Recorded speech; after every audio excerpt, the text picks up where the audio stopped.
back to Music and Gear. We've got another unboxing to do today, and this particular manufacturer we have had on the channel before. They have been hit and miss as far as this channel's reviews, but I have recently heard that the company has made changes to one particular model and that they have fixed the issues that this channel had found with the guitar.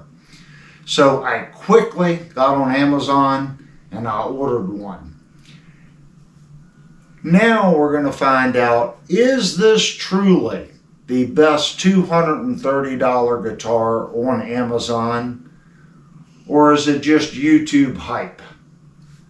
So here's our box. You can see this is just the plain cardboard box. It says Jaymz on it. It's not their colorful box that some of their Tempest models come in. So let's open it up and see what I ordered. If I can find my knife. There it is.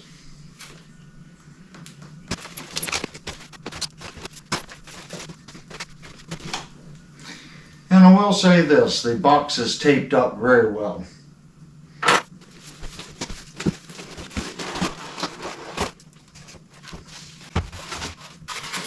And opening up the box, we can see that they have a nice piece of styrofoam on the top. And it appears to be at least a half inch thick. It could be 5/8, half inch. It's a nice piece of styrofoam. And inside the box, we have something from Jaymz. It says Fret Zealot, beginner, intermediate, and advanced video lessons. It says 2 months free.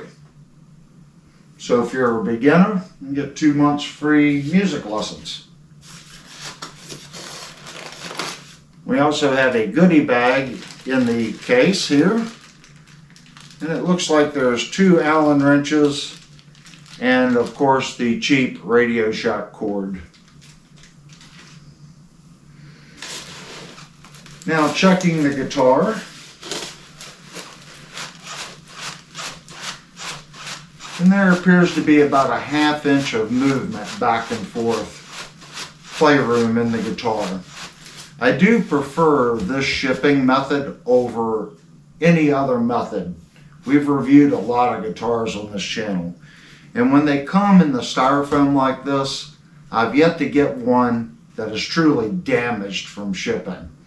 I have seen some damage on the ones where it's just cardboard and they wrap the guitar just like this, but there's no styrofoam. But I've yet to have body damage on a reviewed guitar shipped in this configuration. Well, I take that back. We did a Firefly that did have body damage, but I think that was a season crack. I don't think that was necessarily from the shipping container. I could be wrong. So let's take the guitar out. And it is a good solid fit. Now in here, we can see the box did take a pretty significant hit. The styrofoam is broke on the bottom. But that's what it's there for. It's there to protect this. I'm not playing the box, so as long as the box did its job, I'm happy.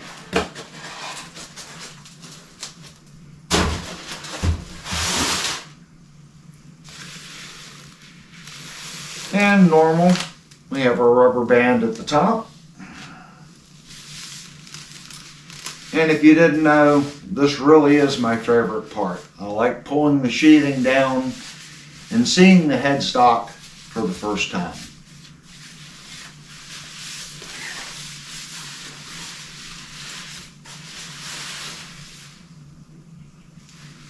That's quite sharp.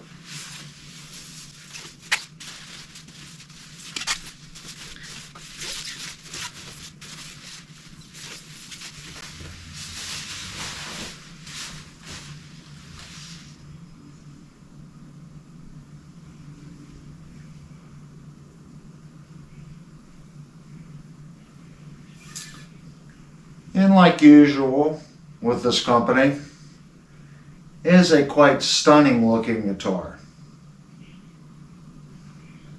It's beautiful. Giving it the real quick once over, I definitely see a body line here and here due to the dissimilar wood products.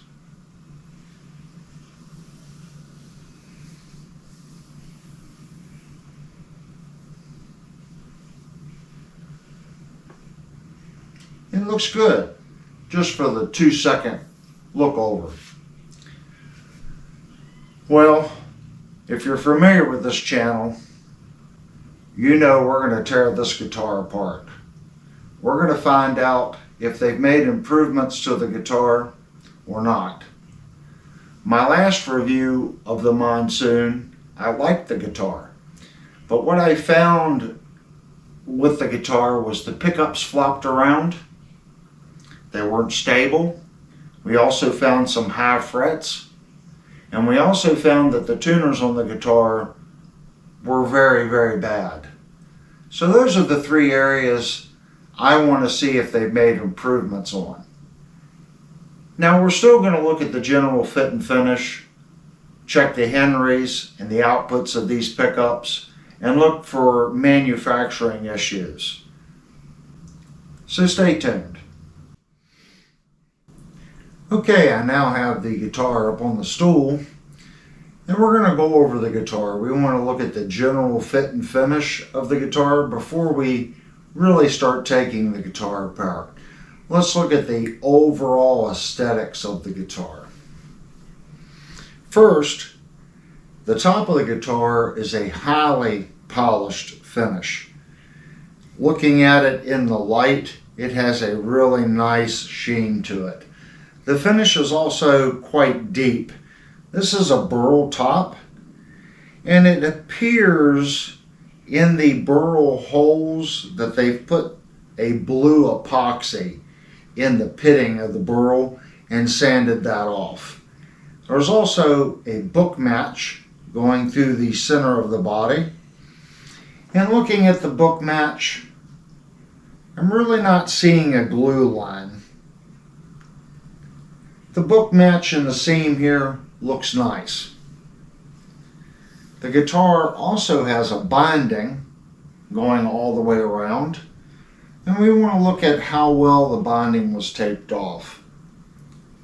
Looking at it here, I'm looking for bleed over,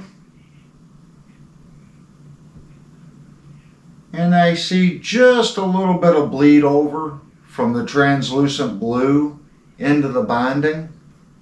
It is not much, maybe a 1/64 of an inch. Since this is a transparent color, if they didn't tape it directly or perfectly to the binding, you'll get just a little bit of bleed over where you'll get a little bit different color. And that's where the stain went on the binding, and since the binding is white and the body is not white, it gives you a little bit different appearance in the stain. It is minimum, but it is there. But I'm not seeing any bleed as far as where the stain bled under the tape. It is very crisp. Feeling the binding,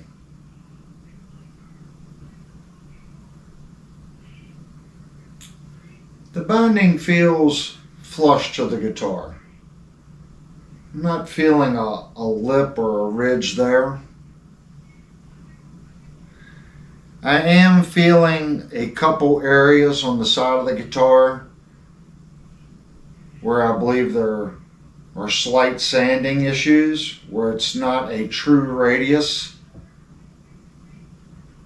It's kind of hard to explain. Like right here, there's something going on right there. It's not perfectly smooth. Well, smooth is probably not the proper word. It feels smooth to the touch, but I feel a variation in the sanding right here and right here. Everywhere else feels really, really good. Feeling inside the horns to the binding.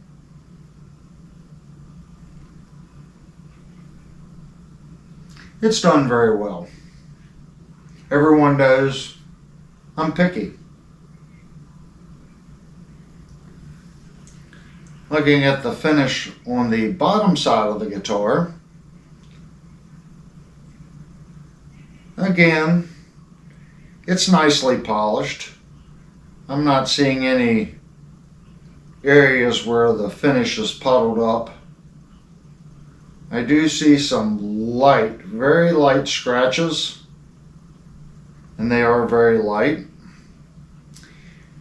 And I do see the seam line here in the reflection. So the finish on the guitar is quite thin.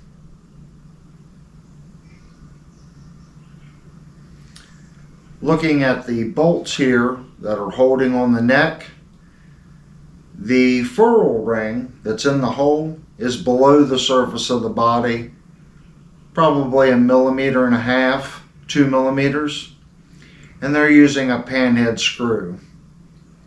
So the top of the screw is slightly above the body, but everything feels nice, smooth. I don't feel any sharp edges. Looking at our 6 ferrules here and how they're set to the body,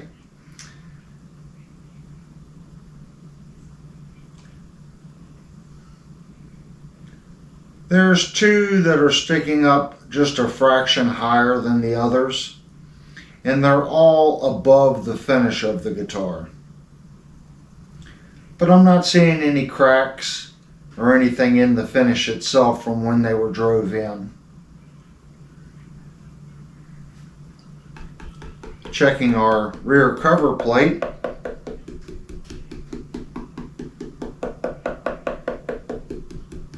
And you can hear the sound change. So there's just a little bounce right there. And the plate does deflect just a little bit. But it's pretty good.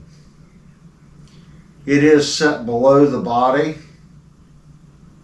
about 1 millimeter. The routing to the plate looks good. I don't see any large gaps where the plate doesn't match the routing. It looks nice.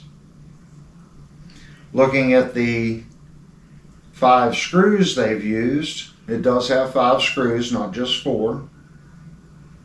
They appear to be down, tight, and even to the cover, and none of them look like they're run in crooked. The panheads look like they're flush and tight to the rear cover. Looking at our little strap buttons here, I don't think I would call those a bugle button. They're probably medium sized. And that one feels tight. And it does appear to be on the horn on a good location, right on the edge. Looking at this one. Now this one is not set to the center line of the Burl top. We can see that it's set this way just a little bit to the center line. But it appears to be tight and solid to the guitar. Looking at our top route here for our pickups, this is a crisp shoulder, so they have not rounded over this edge.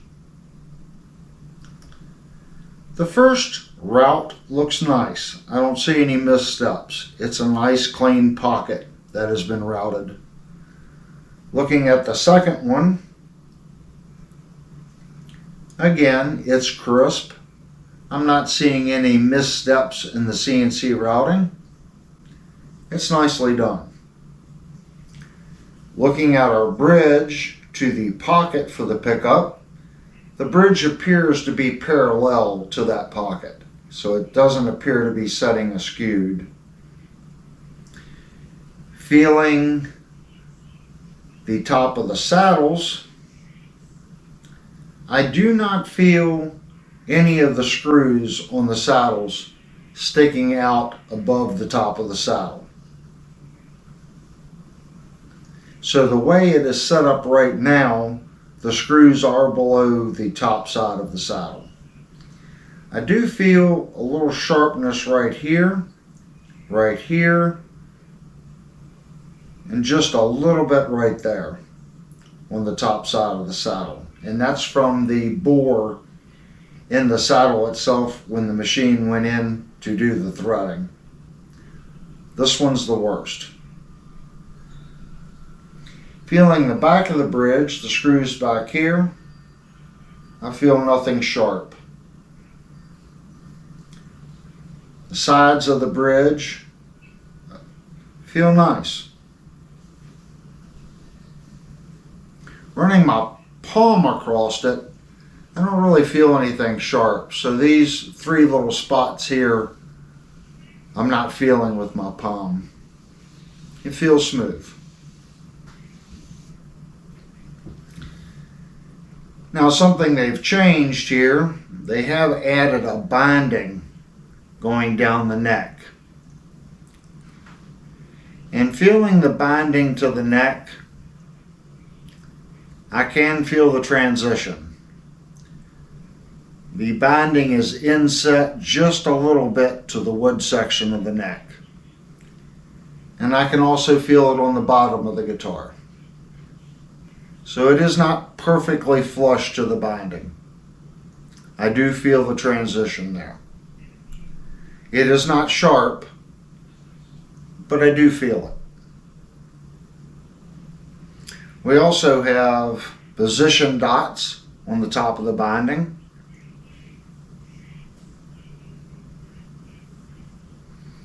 And feeling our heel back here where it goes into the neck of the guitar,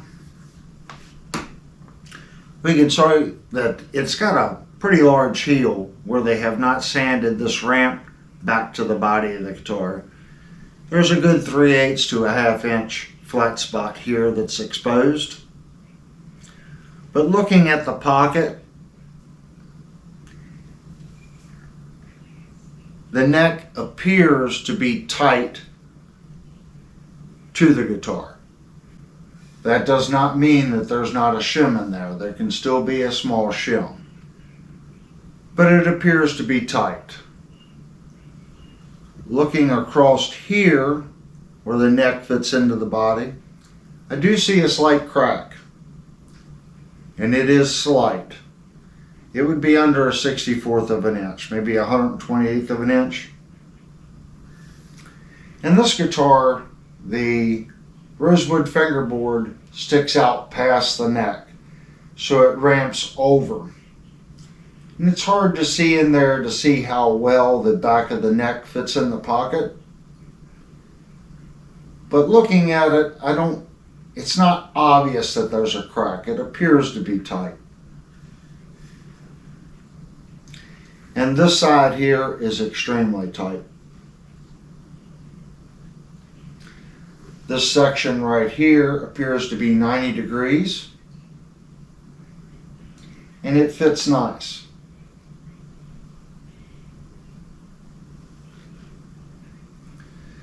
Now here, across the binding, all they have done is broken this edge.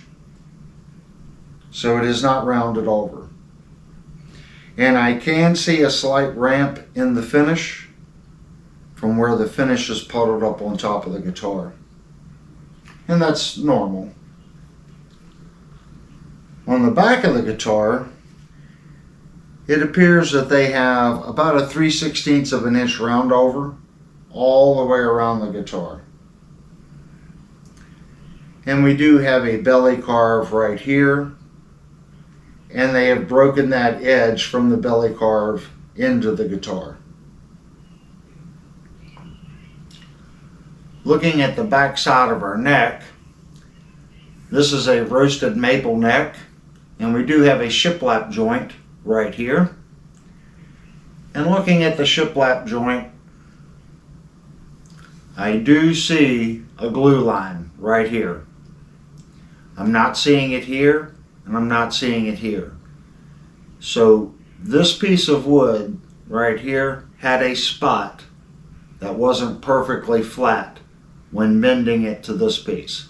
So it's showing just a little bit of a glue line right there. I see the white glue.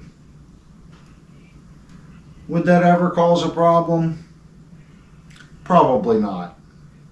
It doesn't really take that much for a glue line to show, but I am pointing it out. Feeling the neck, this guitar feels like it has a little more finish on it than the original Monsoon. It does feel smooth. I don't feel any grit to the neck whatsoever. It's very smooth. And feeling all these edges up here, what we're looking for is consistency. We don't want it super smooth here and semi-smooth here. The neck feels very consistent. So the sanding work is done well. Now this edge here is super smooth. This is a high gloss versus the satin here and on the back. And we can see that the Jaymz logo is right here.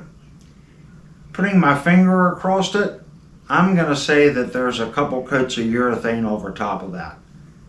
I can just barely feel the logo with my finger. Here's our truss rod cover. There's 3 screws holding that. And it appears to be down, tight, and even, and pushed up against the nut properly. And we also have a small veneer on the headstock here, which is Burl to match the top. That's nice. A lot of companies don't do that. They'll skip that piece of Burl and just do a stain there. It's nice that they did that. It matches the body of the guitar. That's a nice touch. Feeling our nut,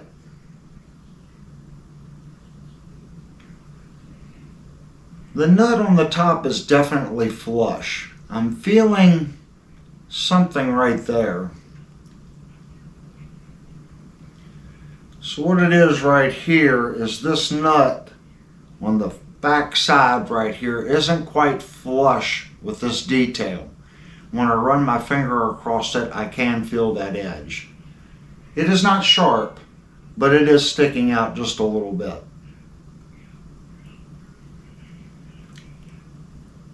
But everything else looks pretty good.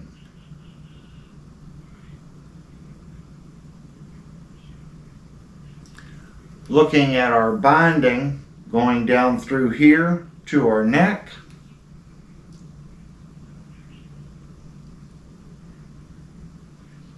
It does not appear to be chamfered to the rosewood fingerboard.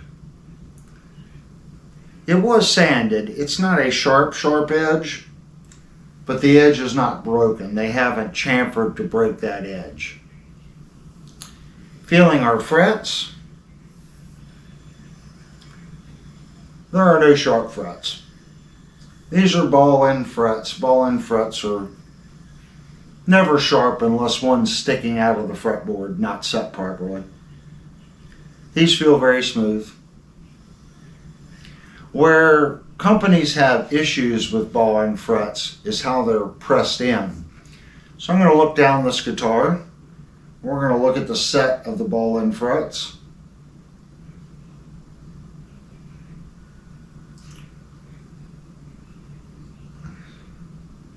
There are several frets that are not set perfectly straight. What it's doing is it's going down like that. They follow straight, then they shift, then they follow straight, and then they shift. Looking at this side to that side, they're doing exactly the same thing in the exact same position. So this is our fret that's sticking in right here in relation to the fret sticking out, and it's doing the exact opposite on this side. So this is a guess. That's an educated guess. What I'm going to say is the fixture that they were using was too short. So they put the fixture on the guitar here and they're pushing the fret up to it and then pressing it in. Then they moved that fixture up to here and pressed these in and then moved it again. Because they are perfectly aligned, then there's a shift, perfectly aligned, then there's a shift. That's usually a fixture issue. Or the fixture back here, the guitar is moving in the fixture as they're pounding the frets in. But it is definitely either a short fixture or the main fixture moving on them.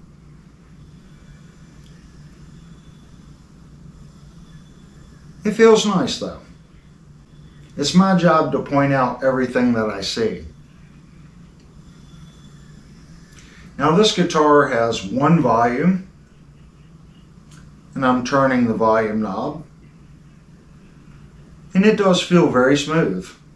It's a very smooth volume knob. It is not friction free, but if you're a pinky player, it's definitely going to cooperate.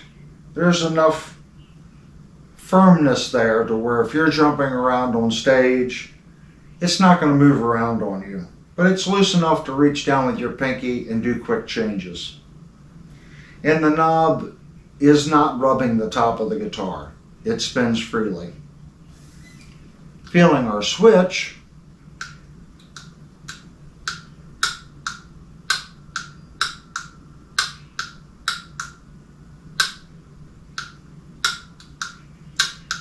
the switch feels good. It doesn't take much to knock it out of position.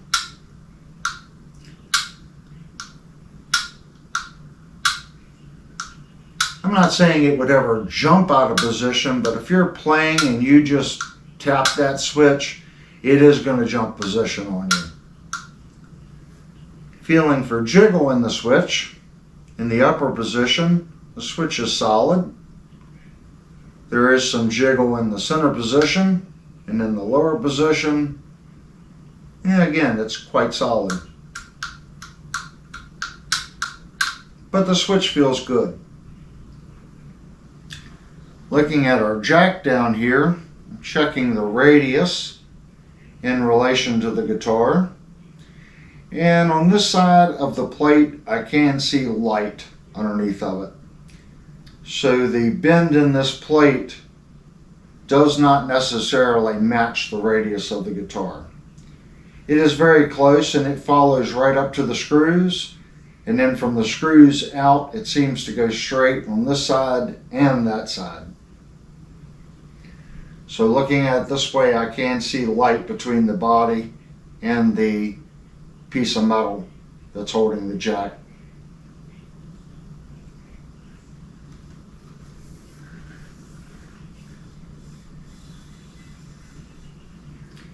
I think that's going to pretty much cover our fit and finish. All in all, I'd say this guitar is quite sharp. Not seeing anything that, puts up a red flag saying that there's an error. Having a hard time speaking today. The finish on the guitar looks really nice. And at this price point, I would say it's an extremely nice job on the fit and finish.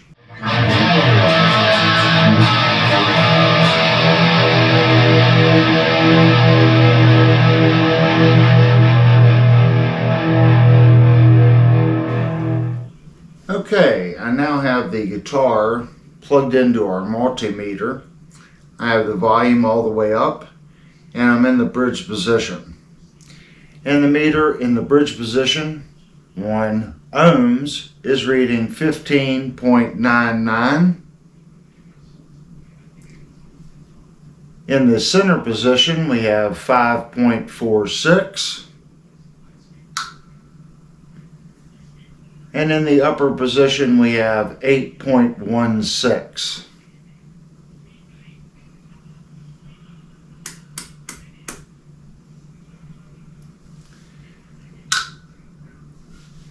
Now we're going to check the Henrys, and we're in the bridge position. Again, the volume is still all the way up. And we have 7.19 Henrys. In the center position, we have 2.73 Henrys. And in the neck position, we have 4.07 Henrys. I have placed the guitar on our scale, and I have the scale set to grams. So in grams, we're reading 2,972 grams. And that's 6 pounds, 8.8 ounces. Okay, now it's time to check the guitar as far as the neck relief and string action height. This is exactly how I received the guitar from Amazon. So I have my gauge here. I'm looking for 25.5. Put the gauge on the neck. And I'm going to stand the guitar up. And sighting down the neck with the gauge on it, it appears to have about 0.4, 0.5 millimeters of relief. That's actually about where I set guitars. Now let's check the string action height. This is my imperial gauge, so we're going to check it on the 12th.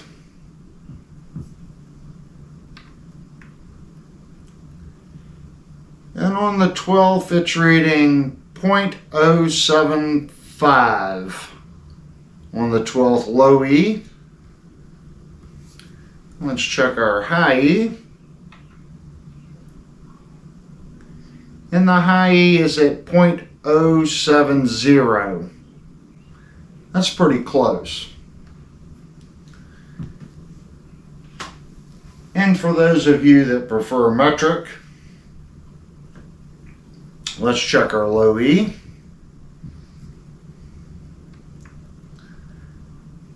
And the metric gauge is coming in right at 1.75 millimeters, low E. And our high E looks like it's just a fraction above 1.5 millimeters. Okay, now it's time to check the frets on the guitar. We're going to check and see how well the frets were leveled from the factory. I have my fret rocker, and I'm going to go into squirrel mode. And I'll go out of squirrel mode if I find a bad fret.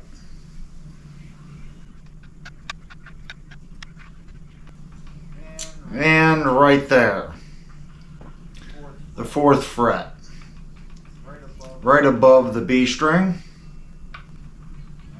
And again there. And again there. And it's solid there. So the 4th fret between the low E and the high E.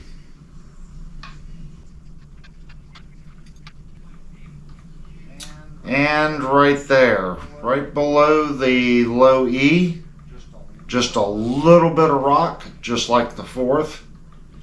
It's just barely rocking, but it is rocking. And it's good there.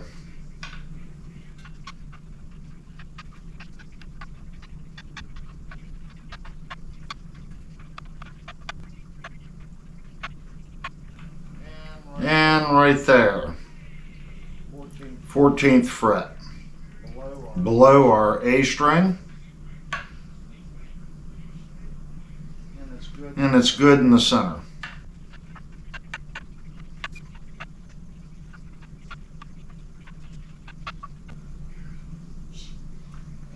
And right there, right above our B string. And again in the center.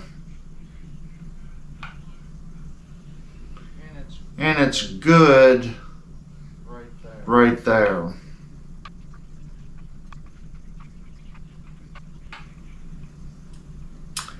And right there. That's really the first spot that has what I would call rock that I may fix. The rest of the spots just barely there. And that's between our low E and our A string. And it's good there.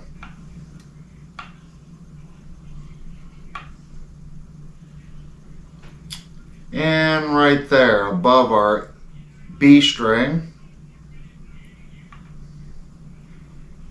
And also below the B string.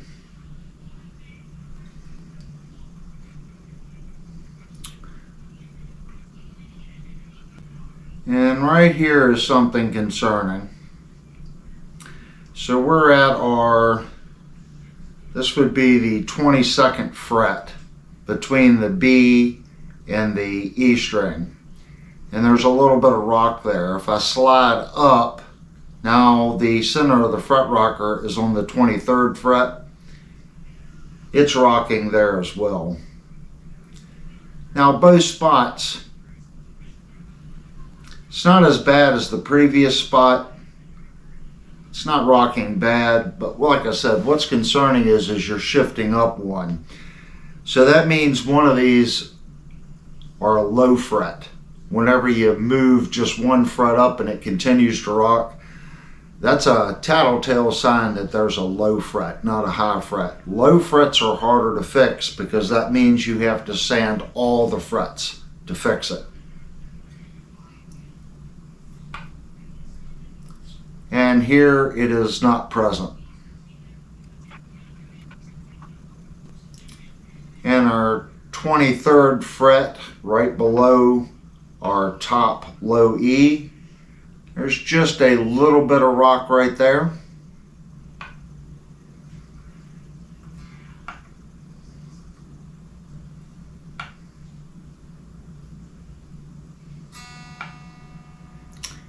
And again, our 23rd right there at our B and our E.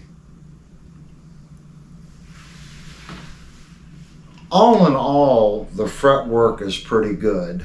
Like I said, the concerning part is when you move up a fret and it continues to do it. That's a low fret. 99.9% of the people are not going to want to fix that because the only way to fix it is to sand all the frets down. In this case, it's only rocking a little bit. It's more than the upper ones, but I don't think it would cause an issue. This guitar is far better than the other Leo Jaymz that I've reviewed.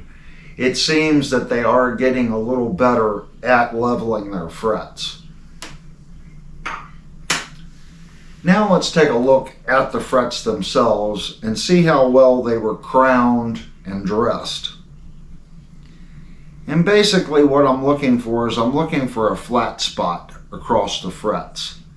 When you level frets, you're putting a sanding beam on it and you're sanding back and forth. That puts a flat cap on top of the fret. Then you have to go back and re-crown the fret. And you want just a little bit of flat spot across the top when you re-crown it.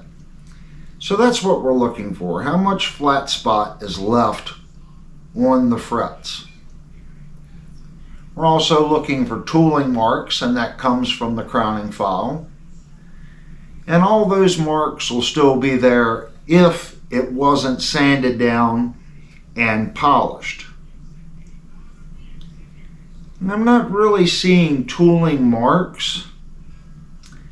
I am seeing some spots, marks going this way in the fret. That's usually a sign that the grit that they used on the sanding beam was a little too harsh. They're trying to remove too much material too quickly. And when they re-crowned and polished the frets, they didn't remove enough material to get those tooling marks out. Normally what you see is tooling marks this way from the crowning file. And I'm not really seeing those, but I am seeing a few marks going this way in the fret. It's not bad, but they are there. All in all, I would say again, they're getting better at their fretwork. The end dressing on these frets look very consistent. I'm looking at them in the light, and they all look extremely consistent. The end dressings look really nice. Okay, I now have the guitar plugged into my Robertson strobe tuner, and we're going to check the factory setting on the intonation. We're also going to check the nut to see how well the nut was cut and how that corresponds in with our first fretted note. So here's our low E.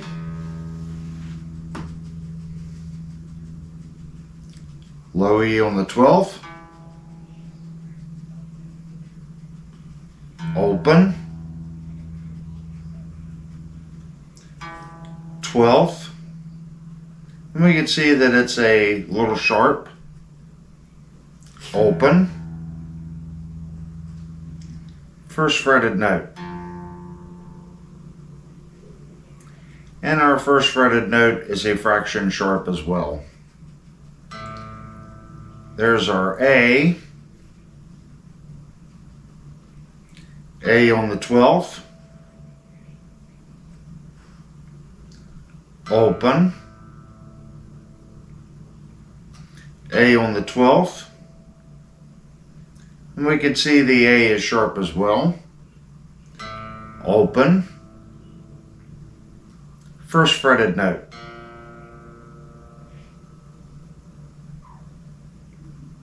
Open. First fretted note.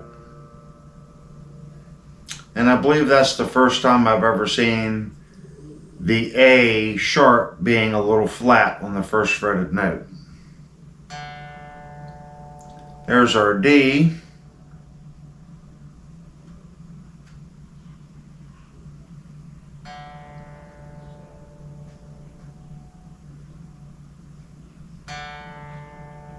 There we go. D on the 12th. And our D is sharp. Open. D on the 12th. Yes, it is sharp. Open. First fretted note.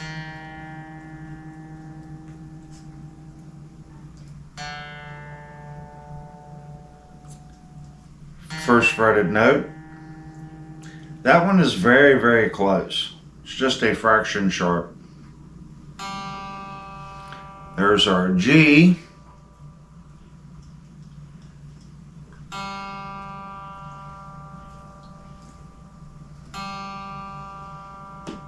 A little bit more of a tune.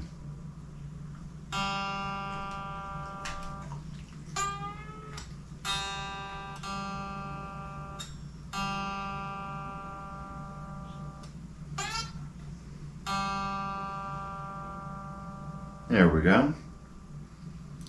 G on the 12th. Open. 12th. And just a little sharp. Open. First fretted note.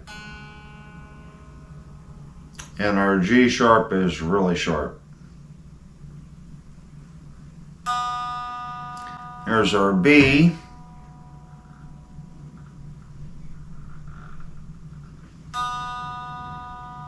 There we go. B on the 12th.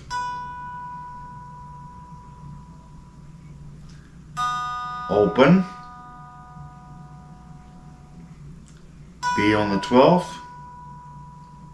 Just a fraction sharp. Open. First fretted note. And that one appears to be spot on.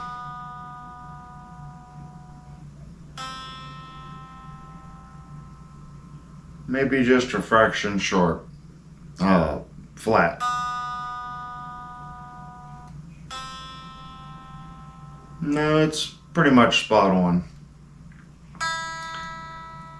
There's our high E.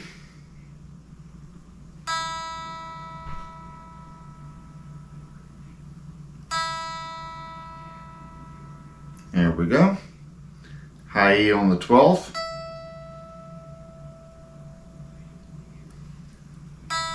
Open. 12th. And that one's just a fraction sharp. Open. First fretted note. Open. First fretted note. And again, we have one that's going flat. All in all, I would say on average, the intonation is set to the sharp side. There does seem to be an irregularity on the A string on how the nut was cut. It jumps. If you paid attention to the tuner, it jumps way down low. So I'm assuming the nut slot on the A is cut just a little deep. And looking at the nut slot, there's plastic sticking out of the back side of the nut slot. So you can tell they've been done, but you can see the little plastic hairs sticking out of the back where they've went in with the nut file and then they didn't clean it. So I may go ahead and clean that up when I replace the strings. Alright, I've removed the strings from the guitar. So now it's time to take the neck off the guitar, and we're going to look at the neck pocket. We're also going to remove the pickups and look at the routing inside the pickup cavities. But something I want to mention before we take the neck off the guitar. When I was loosening the strings, I noticed the strings going up the neck here. And when I set a neck, I always try to move the neck back and forth to give the same spacing on either side. This guitar was not set up that way. There was more space under the high E than there was above the low E. And I'm going to put a picture up on one of the corners here or down below somewhere. I did take a picture of it. But while I was investigating that, I noticed something peculiar. If we look right here, probably from your point of view, it's going to look parallel. Now, in some guitars, what they'll do, the neck of the guitar will actually go this way, okay? And that allows for the bridge to stick up a little bit. Something I've never seen is what this guitar is doing. This guitar is actually lower on this side of the neck to the body than it is here. I'm going to take my calibers here, and we're going to measure from the body to the top of the fretboard here where the binding is, right at the edge.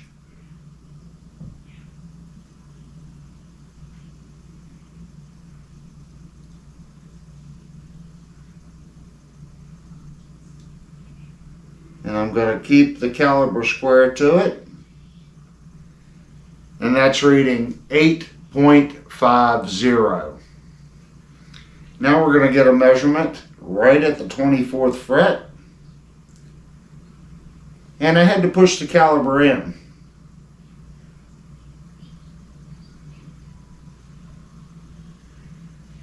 There we have 8.19.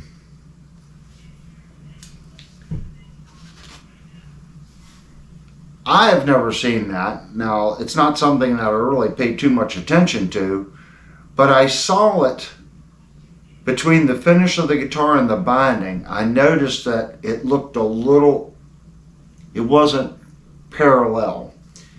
So then I measured it and I determined that the neck is actually setting this way in the guitar. Now, I have played this guitar in between doing video takes, and I do have the original Monsoon.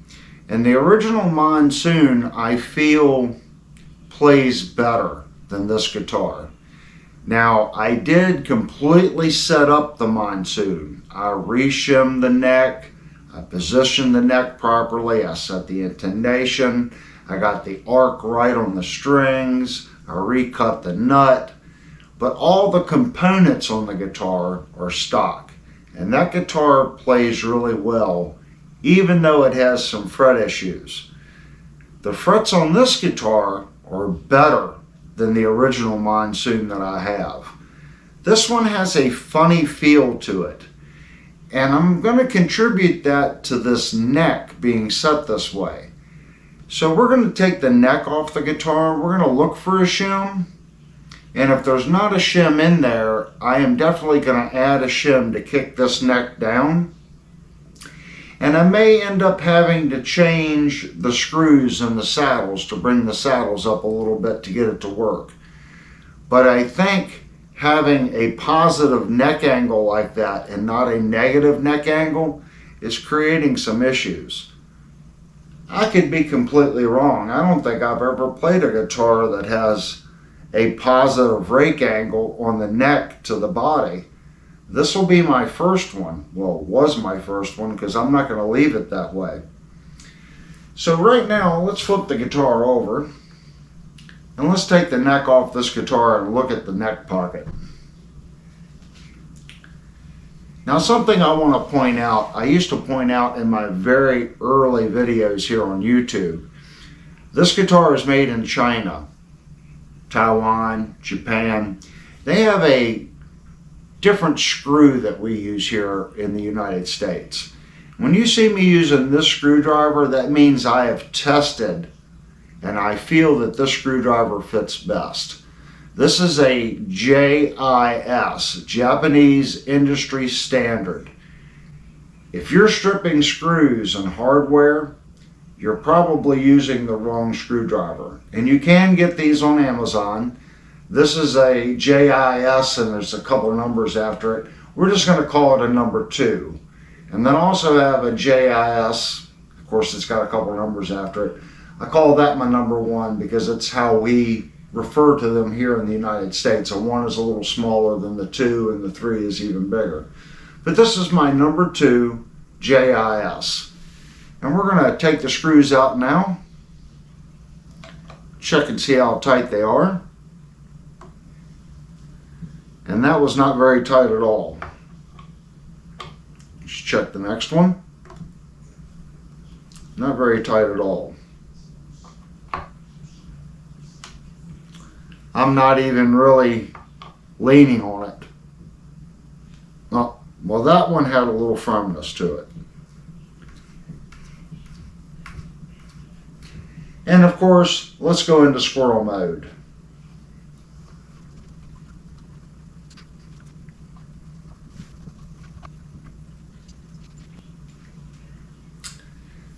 Now, something I'm seeing here, if we look right here,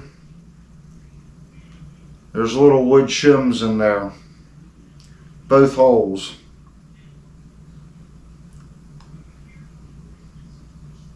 Now what they're trying to do there is they're trying to get this piece, this ferrule, to align flush to the top of the body of the guitar, or set evenly, all 4 the same. That's telling me that the bore routine on their NC machine is set incorrectly, and it has bored that hole too deep, and they've went in there and added some shims to get that washer to set higher.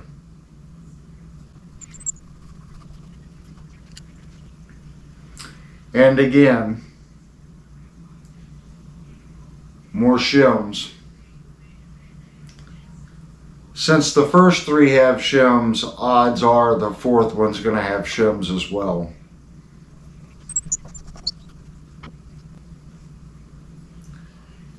And yes, it does.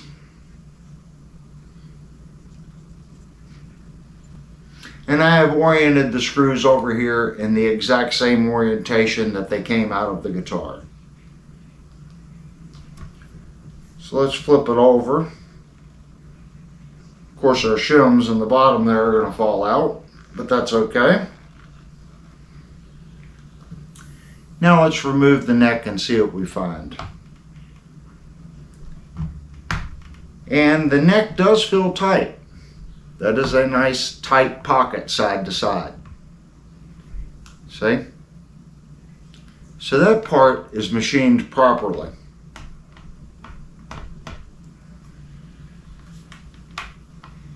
It's quite snug.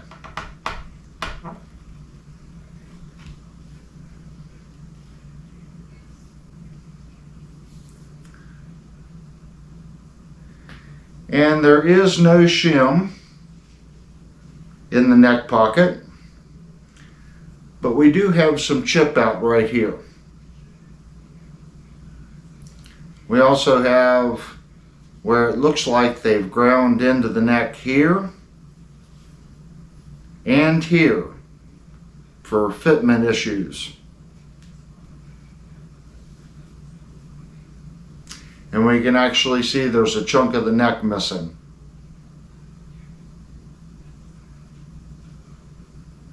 So these two holes, these two bores in the back of the neck pocket need to move forward in the neck. They need to move forward at least, I would move them 10 millimeters. You're right on the edge of that neck. Now feeling the holes, these two holes here feel decent. I do feel a ridge. This one's the best. There's a little bit of a ridge here, and there is definitely a ridge there, and definitely a ridge there. So I think they need to go up just a little bit on their pre-drill bit for those screws. And we can see that there is particulate stuck to the neck there.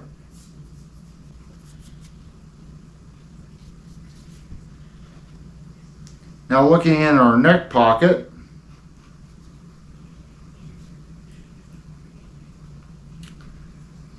I do feel a little ramp here. So there has been a little work done right here. There's a hump right there. But this section of the neck feels smooth. But there is a hump right here. Looking at the side of the pockets,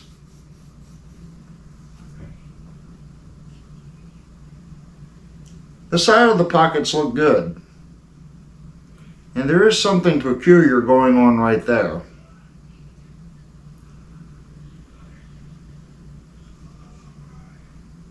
That's a little strange. And we can actually see there's 4 little spots here where a Forstner bit has went in and made small divots in the pocket. And looking at the hole that they've drilled, all the holes are set towards the body of that counterbore. So it's not in the center of the counterbore.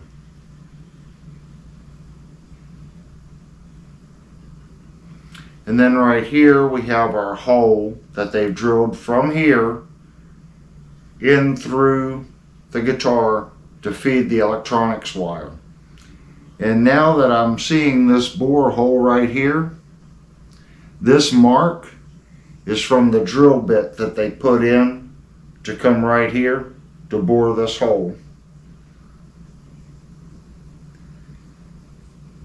And now that the strings are off the guitar, when I look at the finish here, there's a dot right there.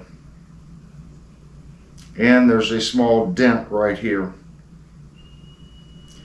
This looks like a dribble from the gun on the urethane. And this looks like it took a small hit. There's a small dent right there and a small puddle right there.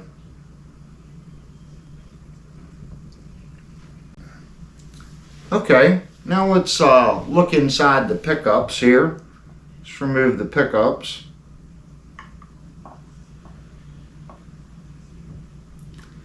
And I'm going to have to go get a different screwdriver. So I'll be right back.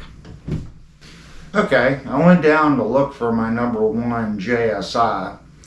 I couldn't find it. Not my new one.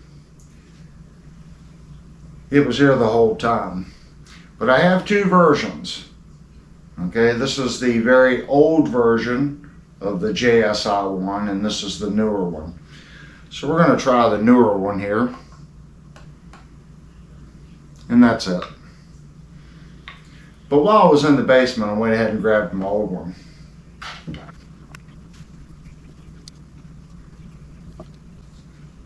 You know you have the right screwdriver when you take the screw out and it sticks to the screw.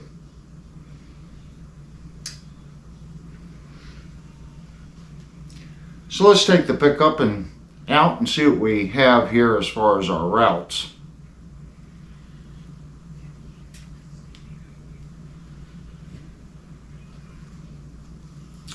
And they have taken black paint and put in here. Spin that around. I'm not seeing any step down marks. And that particular route looks really good. I do see a few step over marks right here. And I can feel that the mahogany, this looks like mahogany. It does look like the grain raised when they shot the clear coat on it. It has not been sanded, and it doesn't need to be in there, but you can feel the grit from the clear coat. But the route looks good. Looking at our pickup here, they have added 2 foam pads. If you watched my first review, the pickups flopped really bad.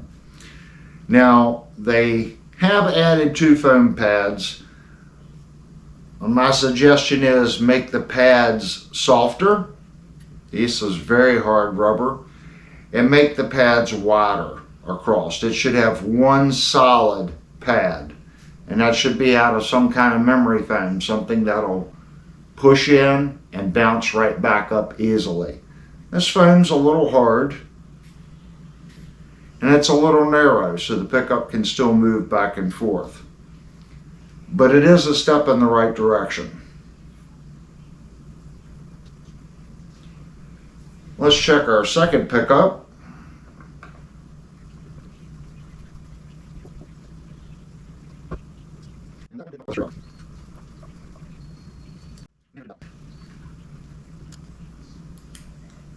When I pull the screws out, I put them right on the pickup so they stay. And we're looking at this route, and I can see the spot from the drill bit here. It came from here and in. And again, the sides of the routes look really good. Very consistent. And it looks like a nice tooling path. Again, they've put the black paint around, so it looks aesthetically pleasing when you look at the pickup, since there's no pickup ring. That's nice. And again, with the pickup here, there are numbers on the pickups, but since they put the foam pads on them, I can't read it. And these foam pads are exactly like the upper pickup.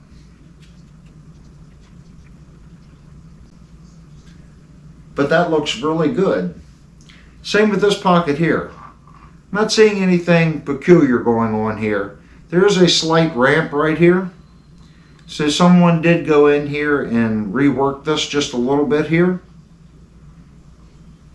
But all in all, it looks pretty good. It's hard to beat a CNC machine. When that machine routes that pocket slow your machine down. Get your step overs right, but don't come in here with a chisel and try to chisel things. If you have to, and you've run 100 bodies, 200 bodies, 300 bodies on that production run, they're all the same. Once you figure out that you need to put a shim in here, that's fine. There's nothing wrong with shimming it. If you're using a 5-axis machine, go in there, okay? Do an offset on the back side of this pocket. That machine knows how to route that out. Each time you do a production run, make a change. You've got X amount of bodies that you just run. Your guys on the line can inform you on what's going on, and you can make changes to your fixture and changes to your program to where your product will continuously get better. Not saying that they had problems with the pocket on the last model. I really don't remember whether it had problems in the pocket or not. I'm just going by this since they worked on this a little bit in here, and I see the neck has a pitch angle this way. I don't feel that they needed to do anything in the back side here. They should have left the machined surface alone, set the neck, and determined whether or not it needed a shim. And we've forgotten a couple things. Before I reassemble the guitar, it's much easier to go over the dimensions and spec of the neck since it's not attached to the body. So I have a 14 gauge or 14-inch radius gauge here. I'm going to put it on the neck and we're going to check the radius.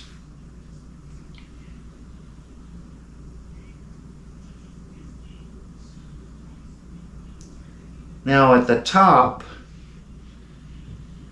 it is touching here, here, and there's a little bit of a gap in the center.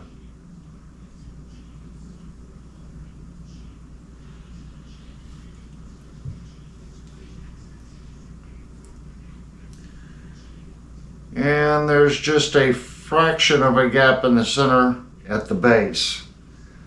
Let me see if I have a 15.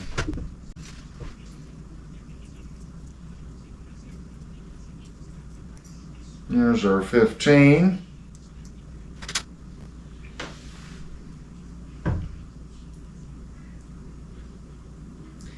And the 15 looks spot on at the top. Checking our bottom.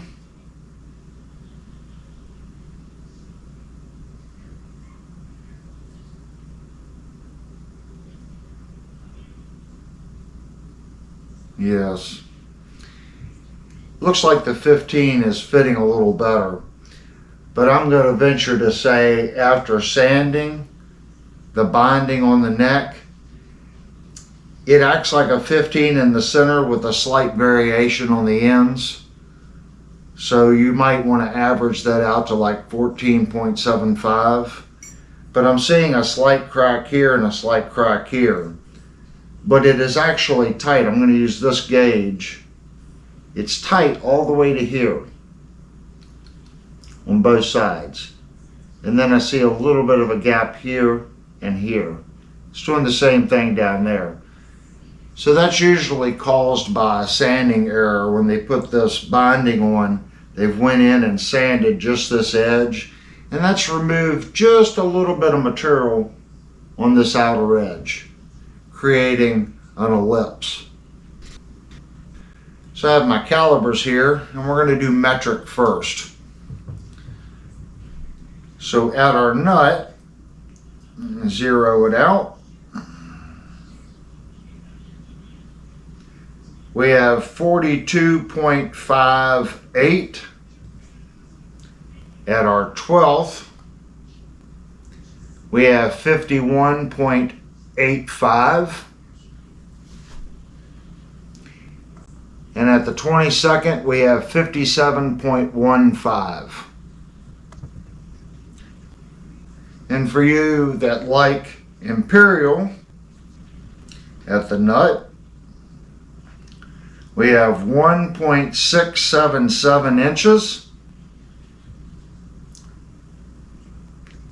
At the 12th, we have 2.0395 inches. And at the 24th, we have 2.2525 inches. Now let's get some thicknesses. Right behind our first fret, we have 21.65.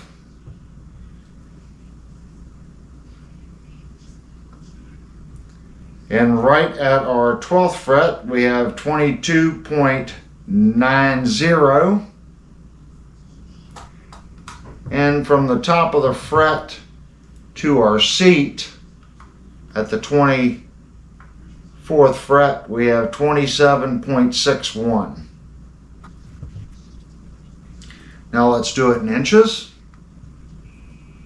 In inches, we have 0.8430 inches.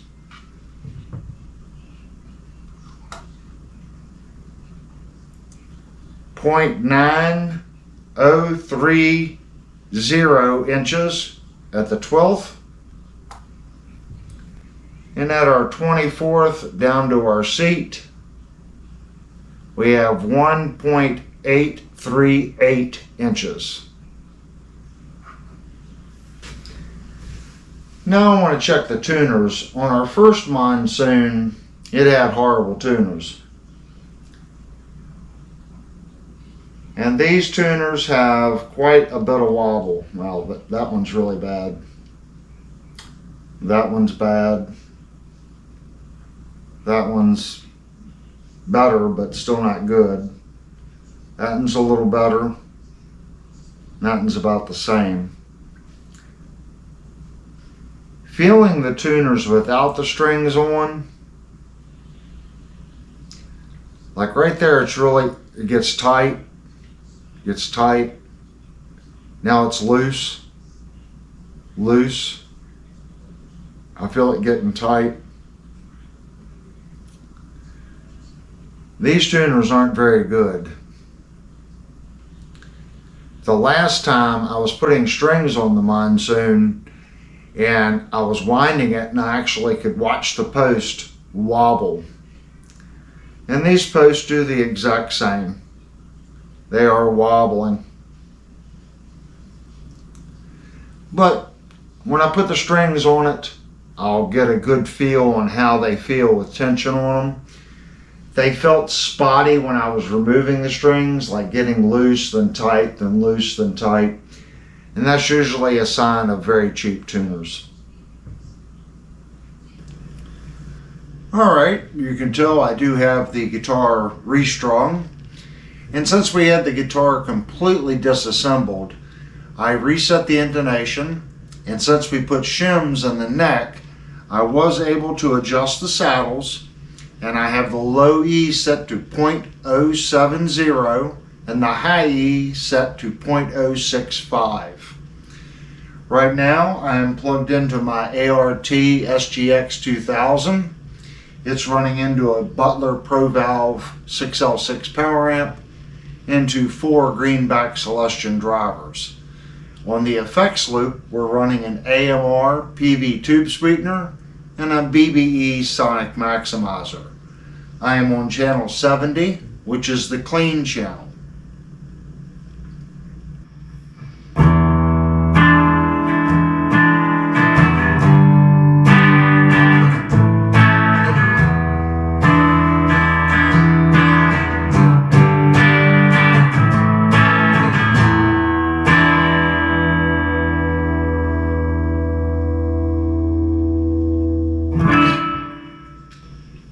Center position.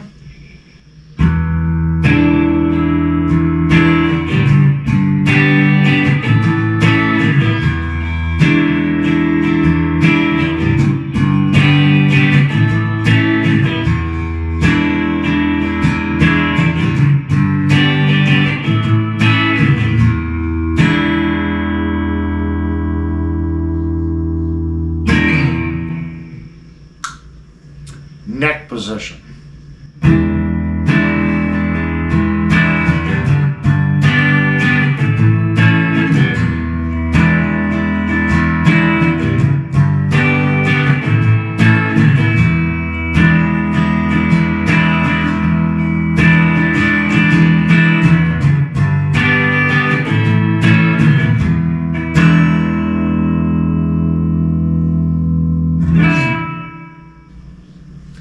Okay, one last thing that we want to try. I want to play some fretted notes along with some open notes.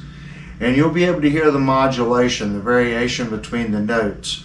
I understand that I did set the intonation on the guitar. Basically, this tells us how does the notes ring out to one another and how well the frets were set.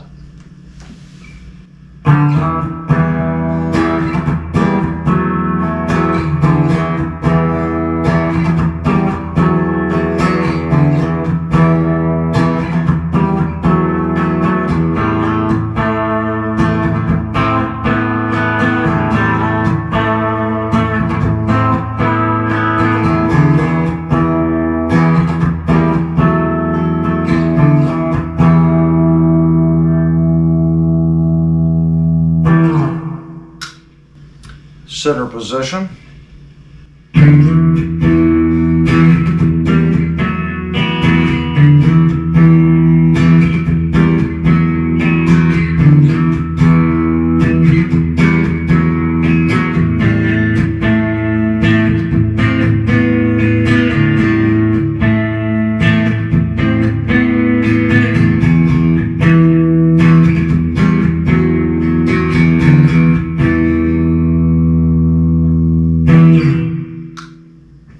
Neck position.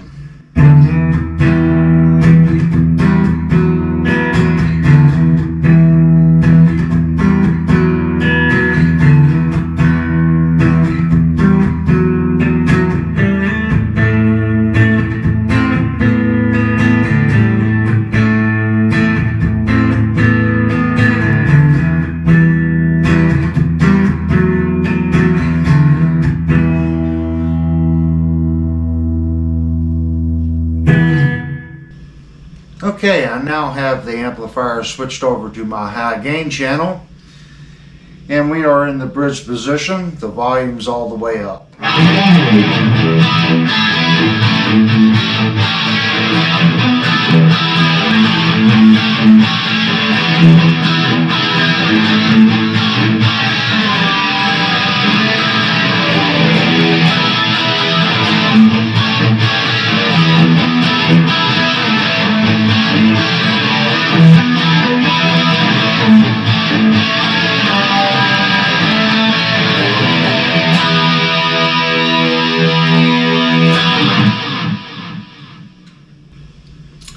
Up to our center position.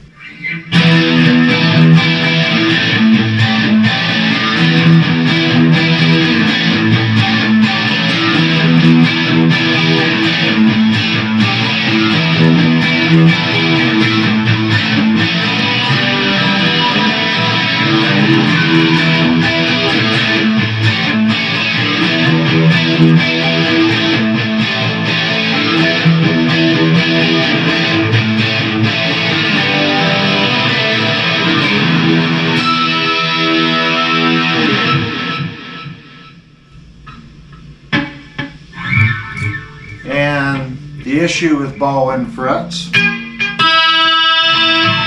it likes to hang up the strings when you play hard. Now we're going to our upper position.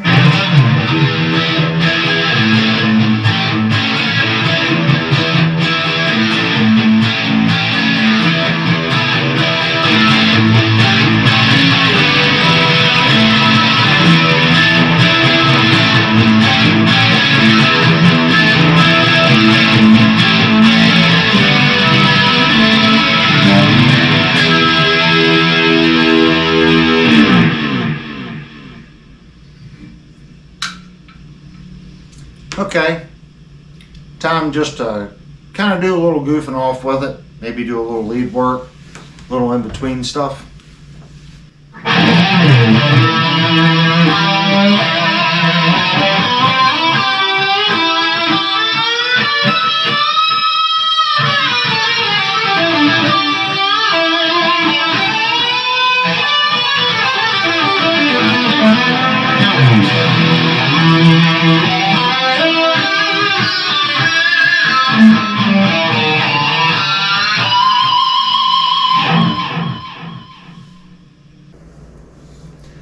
Okay, that's going to conclude our short demo on the MK2 Monsoon from Jaymz.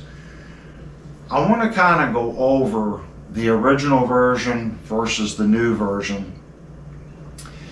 First big thing I go over, I found on the first model that the pickups flopped around. Now they have improved this model. They have added foam underneath the pickups, and you can see they don't flop around like the original. I would like to say I feel the foam is a little too hard. They need to use a softer foam, and it should be one large block covering the whole bottom of the pickup route.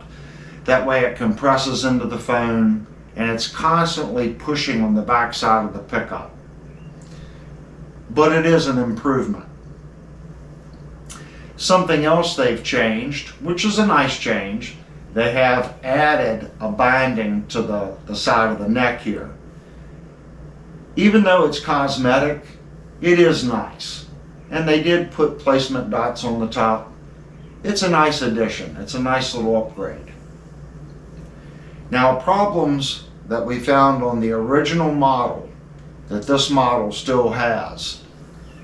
On the back, these 4 bore holes on the original one, they put shims in there to push these furls washers out for the neck screws. They've done the exact same thing on this model. This is a second production run. They really should have went into their CAM program and changed the depth of this bore and made this correction before they did their second production run. They did not. On the original MK1 Monsoon, we looked at the neck pocket, and the neck pocket was completely flat, and they had added a shim to kick the neck back on that guitar. This guitar, the neck pocket was not flat. They had went in this back side for some strange reason and worked on it. I would assume they used a chisel, and they tried to flatten out the back here, and it put a ramp in the neck pocket. The neck was actually sitting this way in the guitar. It had a positive neck angle. I don't think I've ever seen that before. It made the guitar play a little funny. So while I had the guitar apart, I went ahead and installed a shim and reset the neck. Now the guitar does have a negative neck angle. It pitches this way, the way it should. That being said, on the original MK1, these screws were sticking out of the saddles. They did put shorter screws in it. And even though they put shorter screws in this particular model, I was still able to use the factory screws, even pitching the neck back. I would like to say that the replacement screws are okay. They went from too long now to too short. They were actually too short even though the neck was angled with a positive rake. Now there's very little screw in the backs or the bottoms of these saddles holding the saddles up. So they need to put a screw in between the new short ones and the long ones they used to use. They did try to fix it. They just used a screw that now is too short versus the old one that was too long. Now I want to kind of go over what is great about this guitar. The pickups in this guitar at this price point, I have to say, it's probably one of the best guitars at this price point. Probably anything under $700. The pickups are awesome. And if Jaymz is listening, you should probably just sell these pickups and call them Monsoon pickups and put them on Amazon for 50 or 60 bucks. They would sell. They're good pickups. I don't know if you can contact your vendor and you can put them in a box, put them on Amazon. It's a good pickup. You should market that pickup for people wanting to do upgrades. And that's saying something for a $230 budget guitar. It's good pickups in it. Pickups are so good that even in clean, In the center position, they're very warm sounding. It's very full. It's got a good sound. They're bitey, they're crunchy. Just, I can't say enough about the pickups, especially at this price point. They're really good. The fretwork on this guitar has gotten better. Each guitar that I've reviewed on the last three, the fretwork has progressively gotten better. Is this one perfect? No, it's not perfect. But it is better than the last Monsoon that we reviewed. And I don't know if we went over it. I want to go back. The tuners on this guitar, and if I've already talked about it, I apologize. My squirrel brain is running at 100%. On the Mach 1 version, I talked about how bad the tuners were. And they would literally do this when you tried to tune the instrument. That one was so bad that I thought the tuners were going to fail trying to tune the guitar. I did not get that feeling of failure on this one, but I'll still say these are the same tuners, and they're still very bad. These are awful tuners on this guitar. Now let's go back over some more good. The Burl top and the finish work on this guitar is just phenomenal. This is a beautiful instrument. Not only did they do the Burl top here in the book match and the finish is good, they also put a piece of Burl on the headstock. And at this price point, I have to think that they're probably the only company doing a Burl veneer on the headstock, probably under the $400 price point. So that's a 100% way to go. That's a nice touch. I like it. The next thing, the original Monsoon, I felt the finish or lack of finish on the back of the neck was so-so. It kind of felt like there was a finish, and I couldn't really tell. Maybe it was just a wax. On this guitar, they have put a finish on the back of the neck, and it is super smooth. This is done right. This guitar, the back finish work on it is 100%. They've made that improvement. They've added finish to it or added more finish to it, and this is the way the original one should have been.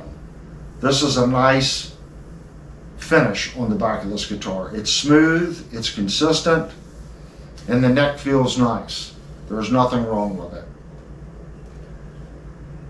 All in all, it's a good instrument. I think they're still missing the mark on certain things. At $230 though, it's still a heck of an instrument. This particular one though has a problem with the neck. Since the holes are so close back here, this particular instrument chipped out and cracked the neck. And I think that's going to be a problem with some of their guitars. Maybe not all of them, but since that hole is so close to the end, maybe 30%, 20%, whatever that percentage is, some of them are going to crack and do what this one did. I honestly feel they need to move these bores towards the neck, at least 5 millimeters. I think in the video I said 10 millimeters. If they moved them 5 millimeters to get that away from the end of that piece of maple, it would be less likely to crack. It's a little too close the way it is. And those screws, that's what holds the neck on the guitar. So that needs to be right. If that thing fails, this neck moves. So I truly feel that they need to move the screws forward at least 5 millimeters. And while they're changing their cam program, they should go in there and change the depth of the bore. All in all, I think they've made some improvements, and they've kind of missed on some things that were right on the last one and not right on this one. I truly feel that the company is on the right track. It's really up to you to make the decision on whether or not this guitar is worth the asking price. My job is to review the guitar and point out every issue that I can possibly find with the guitar, and also point out all the good issues that I found with the guitar. And I'm pretty sure when we looked in the electronics, this one had a very nice volume pot in it. The volume pot works well. It doesn't die off at the very end. It's very smooth. It's very even as you roll down the volume. In other words, it doesn't all of a sudden die on the backside, the last 30%. That's nice, especially at this price point. Like every video, if you bought one of these guitars and you had a completely different experience with it, your guitar come and you had absolutely none of the issues that I found, your guitar is 100% no problems, I want to hear from you. Post down below. Again, if you bought the guitar and you took it apart and your tuners or whatever it is, and you're seeing the exact same problems that I'm seeing with this Mach 2 Monsoon, you need to post below too. This channel is about product information, and the more people that post, the more information is available for the people that's thinking about purchasing this guitar. And if you didn't know it, 80% of the people that watch my reviews are not subscribed. So I'm asking, please hit the subscribe button, hit the like button. It takes a tremendous amount of time to do these highly detailed reviews that we do on this channel. And by hitting the subscribe button and hitting the like button, that helps the YouTube AI system push the video out for people to discover this channel for the first time. Anyway, thank you for clicking on the video.